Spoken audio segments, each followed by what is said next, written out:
What's going on, everyone? Jeremy here from The Quartering with some sad news. If you're on Twitter or Facebook or whatever other social media, you probably already heard. But today we lost just shortly before her 100th birthday, beloved actress Betty White, one of the greatest female comedians, maybe the greatest female comedian, arguably, of all time.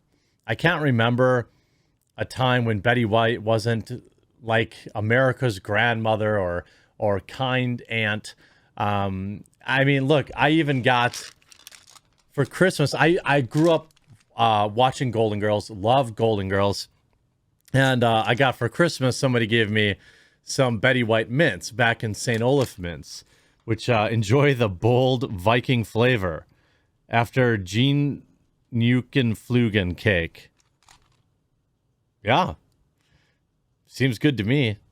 Now I don't think I'll ever open them. I know they're not a collector's item, but it's unfortunate. Betty White was, I don't really care for most Hollywood actors or actresses for obvious reasons, but Betty White never really, as far as I knew, inserted herself into kind of political stuff, never really preached at people, and worked right up until the very end. I don't think anyone knew she was sick. Just like a few days ago when we lost John Madden, he was 85. 85 is a great run, incredible run for a man, especially like John Madden, who wasn't exactly known to be super healthy. Betty White, 99. I mean, whether or not she was an actress, 99 is a respectable run. And I'll just share some of her obituary. So Betty White was U.S. television's Golden Girl with a heart of gold, celebrated for her comic acting abilities from TV's early days up into the 21st century, while remaining committed to her animal activism. Maybe that's why I liked her. I remember Betty White, obviously, in Golden Girls is where I'll always remember her. But then she was also in the Ryan Reynolds movie, The Proposal, and had just a hilarious role in that. Just many, many iconic roles. She wrote, quote, "I have to keep acting so I can afford to keep doing my charity work," she joked to The Hollywood Reporter back in 2018 when she was 97.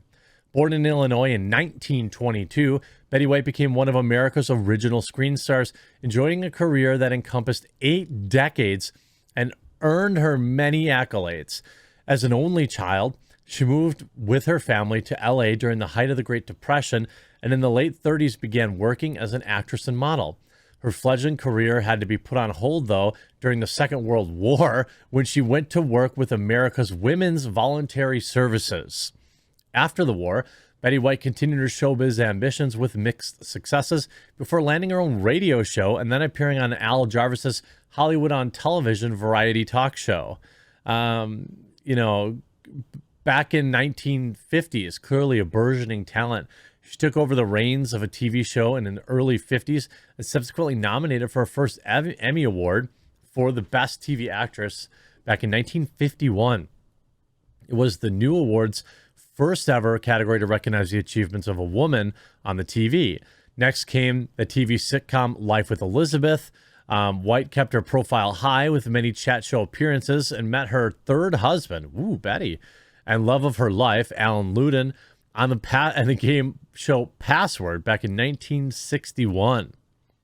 The actress' biggest role so far came as Sue-Ann on the Mary Tyler Moore Show back in the 70s, and then, of course, moving on to The Golden Girls.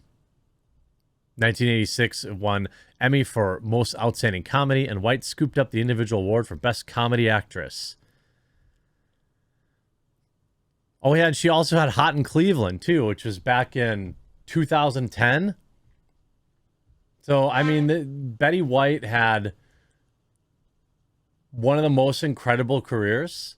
And she just seemed like one of the kindest people out there. And it'd be really odd to find anybody speaking ill of her. Now, I'm almost afraid to look at Twitter because I'm sure people on Twitter are probably calling her racist or something like that. But I'll always remember Golden Girls, 90s TV. I guess when I was watching it was probably reruns, but like 90s TV was just a different era. Like I used to watch Golden Girls, Night Court, Frasier, Wings, talk radio.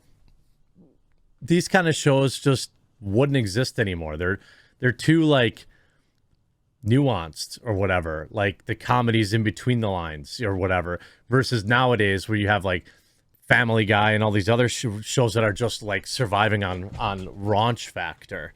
Um, of all the, when I talk about, there are probably some good people in Hollywood, I would say that Betty White was probably one of those. Her agent has since confirmed the sad news. Even though Betty was about to be 100, I thought she would live forever.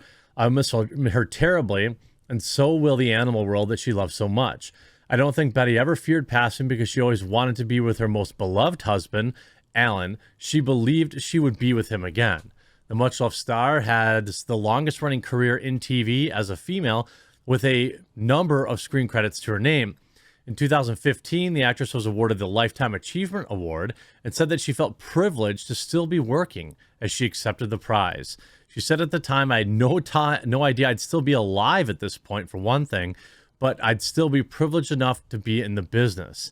Oh my goodness, I cannot tell you what this means.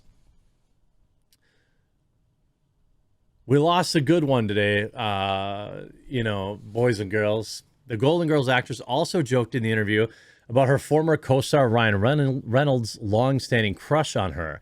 She quipped, I've heard Ryan can't get over this thing for me, but Robert Redford is the one.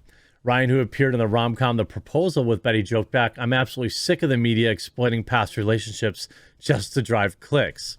Betty was a pioneer in early television, with her career that spanned over 9 decades, and appeared in a number of huge TV series that included The Golden Girls, The Mary Tyler Moore Show, and Hot in Cleveland. She also became the first woman to produce a sitcom, Life with Elizabeth, which led her to being named the honorary mayor of Hollywood back in 1955.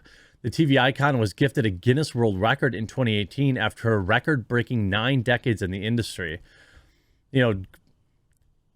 Betty White did it long before anyone was giving women a chance.